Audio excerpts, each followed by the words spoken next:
Et je vous l'annonçais, nous parlerons coaching encore ce soir. Nous allons rester collés à l'actualité pour voir s'il y a une opportunité dans ce qui se passe dans le monde et au Bénin, bien évidemment, avec H. Rodrigue Alabi et son invité. H. Rodrigue Alabi, bonsoir. Bonsoir Romuald, oui, bonsoir à tous. Alors, comme vous l'avez dit, nous allons parler du coronavirus, Covid-19. Vous voyez, c'est de ça il s'agit. Est-ce qu'il y a une opportunité de développement personnel dedans? Nous allons en parler avec le coach Justino Vieira. Bonsoir coach. Bonsoir Rodrigue, bonsoir Romuald, bonsoir chers téléspectateurs. Alors nous allons parler de Covid en tant qu'opportunité. C'est ça. Alors, d'abord, comment qualifier le Covid-19? Je remercie le plateau, je remercie les téléspectateurs. Vous savez, aujourd'hui, si on est citoyen du monde, pas seulement du Bénin, si on est citoyen du monde, on doit d'abord convenir de quelque chose. Il y a un mal qui sévit sur toute la planète.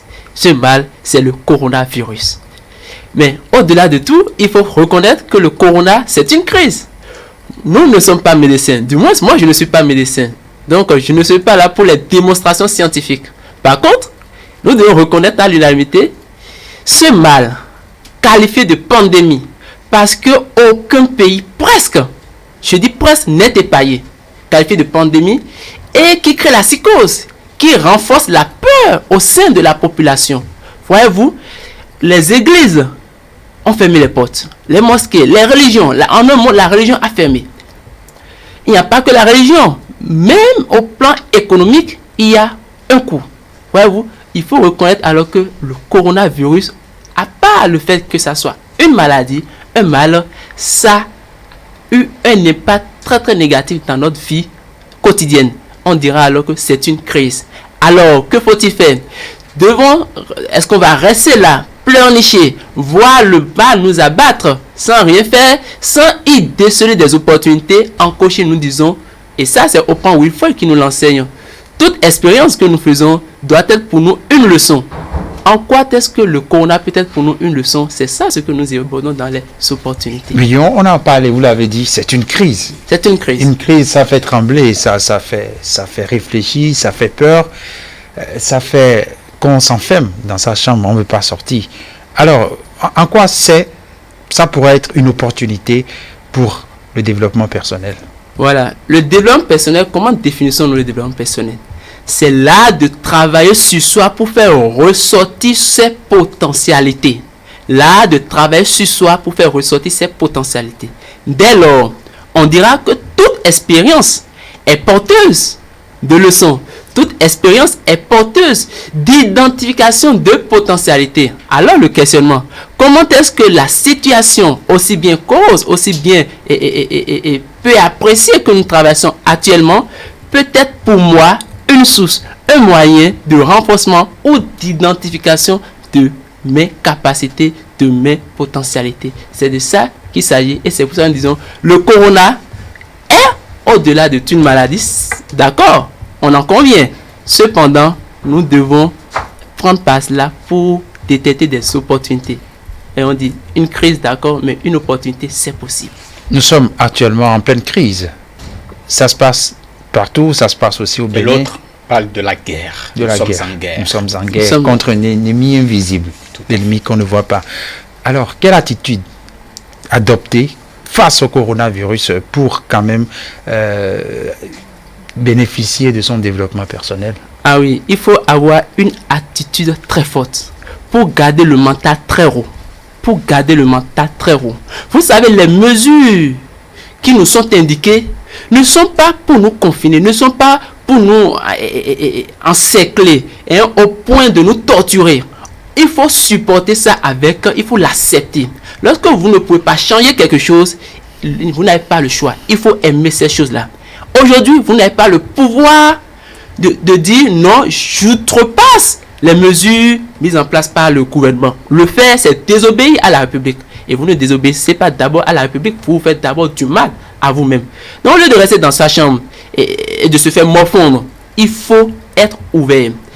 Lorsque nous prenons chaque mesure... Et d'ailleurs, on ne vous a pas appelé à rester dans nos chambres. On ne nous a pas... Seulement qu'il y a un certain nombre... Le cordon sanitaire. Sous d'autres cieux, il y a le confinement où la sortie est interdite. Oui. la sortie est interdite. Voyez-vous, il faut prendre chaque mesure, l'étudier, faire passer chaque mesure au peigne fin et voir dans quelle mesure je peux me l'approprier, je peux y déceler une opportunité. C'est de ça qu'il s'agit. Et commençons de ce fait. Nous allons prendre chaque mesure. Prenez le confinement. Il est vrai, jusque-là, comme Romia vient de le dire, le Bénin, le gouvernement n'a pas encore pris cette mesure aussi radicale. Oui, mais les gens nous suivent déjà depuis les pays où il y a déjà confinement, donc ils peuvent vous écouter. Voilà. Ouais, le confinement, c'est une opportunité. Pendant longtemps, on nous a enseigné qu'il faut passer du temps avec soi-même. Les grands hommes, les grands avatars de cette humanité nous ont dit, apprenez à passer du temps avec vous-même. Mais sous le coup de la spontanéité, du dynamisme de la vie, parce qu'on veut manger, on court, on se réveille à 2 heures, on se réveille à 5 heures, on n'a pas le temps pour soi. Aujourd'hui, voilà une opportunité qui vous oblige à passer du temps avec vous-même. À faire le voyage vers soi, justement. À faire le voyage vers soi. Nous le recommandons vivement. Et ça, c'est Gandhi qui nous le dit. Il dit le plus grand homme, ce n'est pas celui qui a fait 1000 fois le tour du monde, mais c'est celui qui a fait une seule fois le tour de lui-même. Quel temps aviez-vous pour explorer toutes vos dimensions, pour explorer votre univers? Parce que vous êtes dans un univers et cet univers, c'est le vôtre. Mais si vous ne connaissez pas votre maison, vous ne pouvez pas tirer des bienfaits qui y sont. C'est ça déjà l'avantage. C'est de cette manière qu'il faut accueillir le confinement. Pas s'enfermer et pleurer à longueur de journée, prendre son téléphone et dire oh là là, s'il n'y avait pas de confinement, je serais. Non, c'est là, tu es dans la situation. Il faut surmonter, il faut accepter, il faut aller au-delà de la situation. Et on dira que le confinement permet à l'homme de faire son voyage vers soi. Puisqu'il ne veut pas décider un jour de faire lui-même son voyage vers soi, mais le coronavirus le contraint. Voilà. Et puis il peut quand même passer peut-être 1 mois, 2 mois dans le confinement sans réellement faire ce voyage vers lui-même. Ah mais c'est ça déjà l'important de cette émission.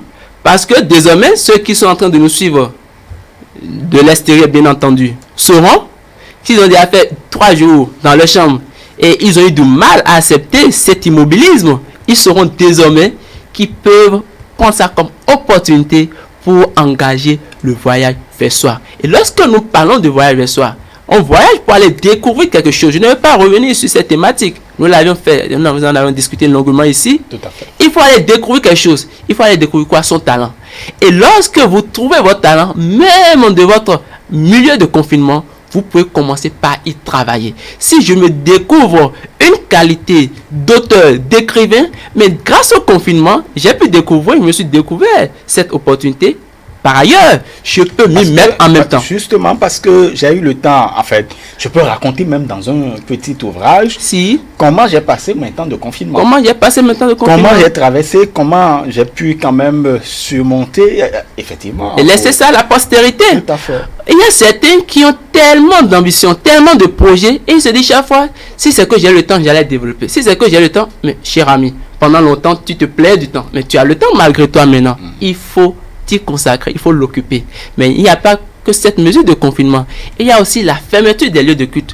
Vous savez, c'est le moment pour moi de saluer vraiment nos dignitaires, nos chefs religieux. Ils ont compris. Ils ont compris. Beaucoup pensent à tort que l'église a démissionné, l'église... Non, non, il ne va pas s'agir de faire le one-man show. Il ne va pas s'agir de faire le one-man show. L'opportunité, la leçon qu'on peut tirer de la fermeture des lieux de culte. Nous avons longtemps dit que l'homme porte son Dieu en lui. Nous avons longtemps dit l'homme porte son Dieu en lui. Mais d'aucuns ont toujours pensé que c'est à l'église qu'il faut aller chercher Dieu. C'est l'homme qui amène son Dieu à l'église. Là où 1 ou 2 personnes sont réunies, je suis là au milieu d'eux. Voyez-vous? Donc c'est l'homme qui amène son Dieu à l'église. C'est l'homme qui amène son Dieu à la mosquée. C'est l'homme qui amène son Dieu dans son temple de prière. Aujourd'hui, les religions demandent aller prier à la maison. Prier à la maison. On me fait découvrir l'intimité avec mon Dieu. Aller à la rencontre de cet être immense, de cet être détenteur d'une intelligence inouïe qui est en moi, mais pendant longtemps je l'ai rangé dans l'armoire, pendant longtemps je l'ai rangé dans les oubliettes. Parce que j'ai toujours pensé que c'est à l'église qu'il y a un Dieu là-bas. que c'est dans une mosquée qu'il y a un Dieu là-bas. Non, ton Dieu est en vous. Par contre, lorsque je finis de dire ça, je vais nuancer. Pour qu'on n'interprète pas à tort mes mots pour dire que je balaye, je nettoie toute crédibilité. Non, la religion, elle est sacrée, elle est fondamentale. Tout homme doit être dans une religion. Mais quel est le rôle de la religion? La religion nous enseigne Dieu. La religion nous permet d'entretenir une relation harmonieuse avec ce Dieu qui est en nous. Donc, c'est une classe d'enseignement. Voyez-vous, ça nous montre les aptitudes, les habitudes, les comportements pour que la relation que nous devons avoir avec ce Dieu que nous portons soit une relation fructueuse. Donc, c'est ça l'obligation, c'est ça le rôle des religions. Mais la religion ne remplace pas Dieu. Il faut que les gens comprennent ça. La religion ne remplace pas Dieu. Quand vous êtes chez vous actuellement et un dimanche vous ne pouvez pas aller à l'église, quel comportement il faut adopter? Vous savez, il faut qu'on comprenne quelque chose. Le jour ne détermine pas la prière. On dit dans la Bible, prier sans cesse. On n'a pas dit prier les dimanches. Prier sans cesse. Mais parce que je ne suis pas théologien, je ne vais pas rentrer dans les détails que moi-même j'y ai peut-être. Mais prier sans cesse, c'est-à-dire que lundi je peux prier, mardi je peux prier, dimanche je peux prier. Mais la spécificité du jour du dimanche, c'est que je vis une communauté. Je vis une vie de prière, mais cette fois-ci en communauté. Voyez-vous, l'environnement est pour nous des béquilles.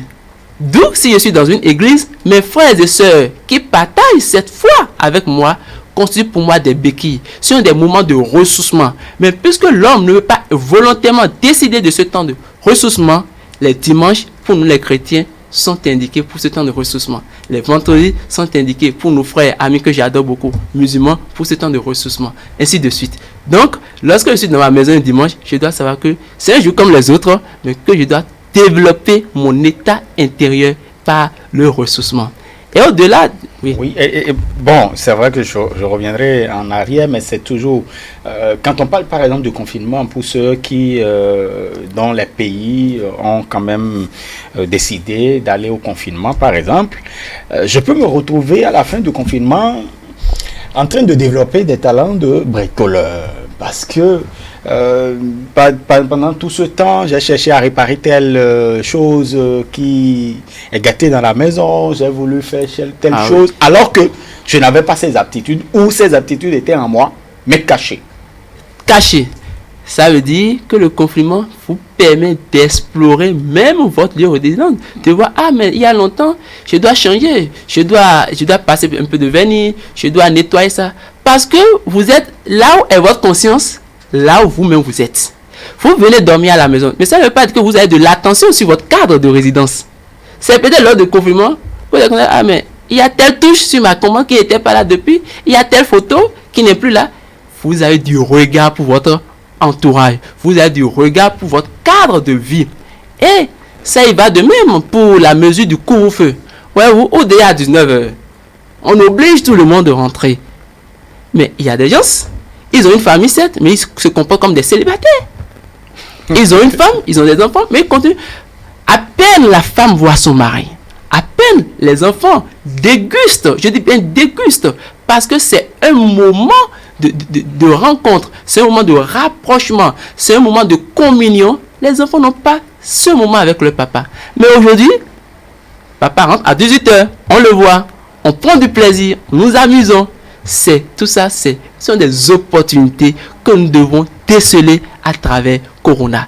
Ça ne veut pas dire qu'il ne faut pas combattre le mal. Le mal reste le mal. Je m'associe pleinement à la lutte contre ce mal. Et non, on le dira peut-être à la fin comment ce mal va partir.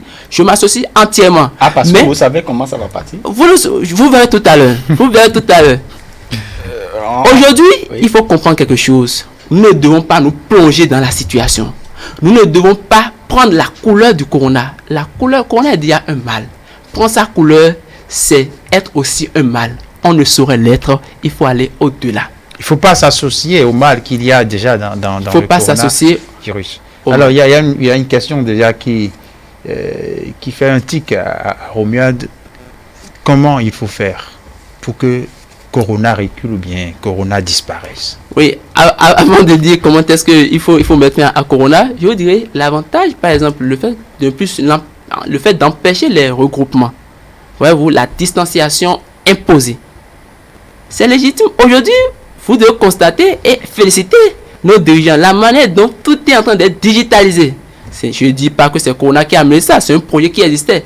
Mais aujourd'hui, même des États ont pris l'autonomie. Des mairies, des services décentralisés ont pris eux-mêmes l'autonomie et ils accompagnent spontanément. Tout ça grâce à quoi? Pour empêcher le regroupement. Parce que Corona est là. Mais pour y mettre fin, ma réponse va vous surprendre. C'est vous et moi qui allons mettre fin au Corona. C'est vous et moi qui allons mettre fin au Corona. Comment?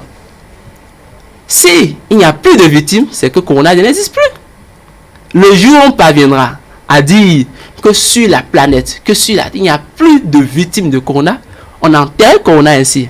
Mais en arriver là, c'est observer les mesures de prévention. Observer les mesures.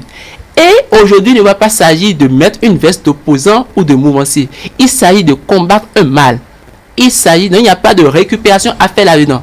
Que vous soyez mouvancier, opposant, chrétien, je ne sais de quelle conviction politique et religieuse, vous devrez être des porte-voix. Vous devez être des ambassadeurs de cette mesure, l'enseigner, pour que même si vous vous protégez, si votre entourage n'est pas protégé, vous n'êtes pas en sécurité. Donc, observez les mesures, première chose, sensibiliser, être soi-même un ambassadeur, porte-voix. Mais troisième chose, on ne peut épargner Dieu. Que l'on parle de la science, je suis d'accord, mais on ne pourrait dire Dieu n'a rien à voir. Non, détenteur de toute science, omniscient, l'a-t-on dit.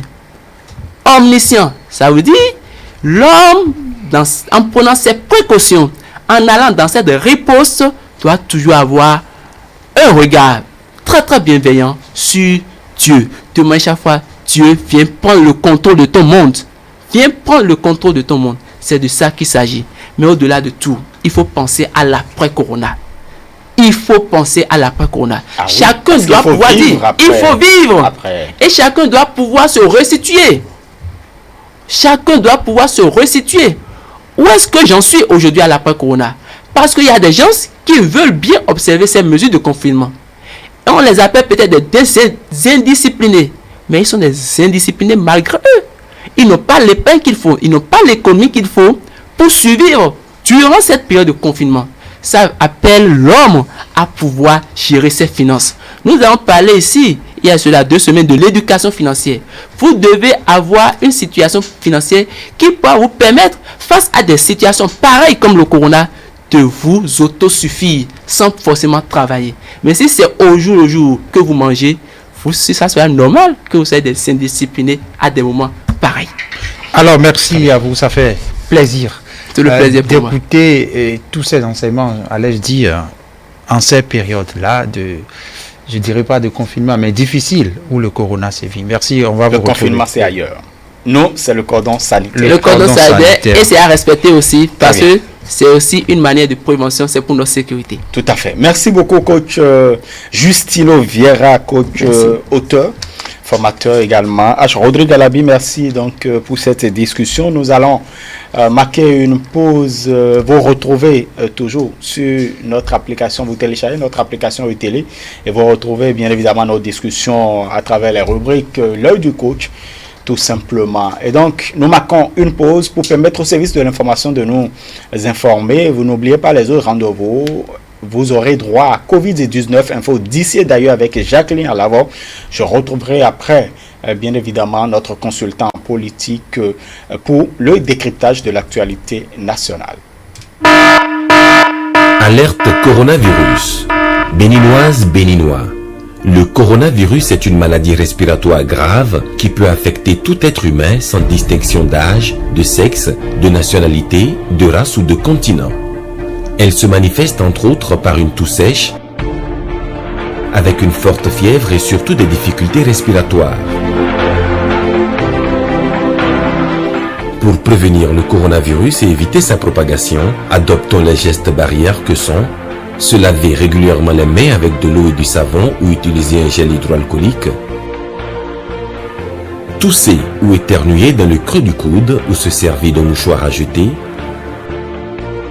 Porter un masque en cas de symptômes et rester chez soi pour appeler le SAMU au 95 36 11 04 ou au 95 36 11 02. Éviter les contacts étroits et les salutations. Éviter de cracher au sol.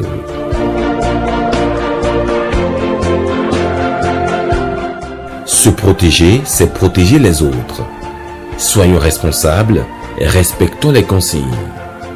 Pour tout signalement, appelez le 95 36 11 07, le 51 02 0000 ou le 51 04 0000.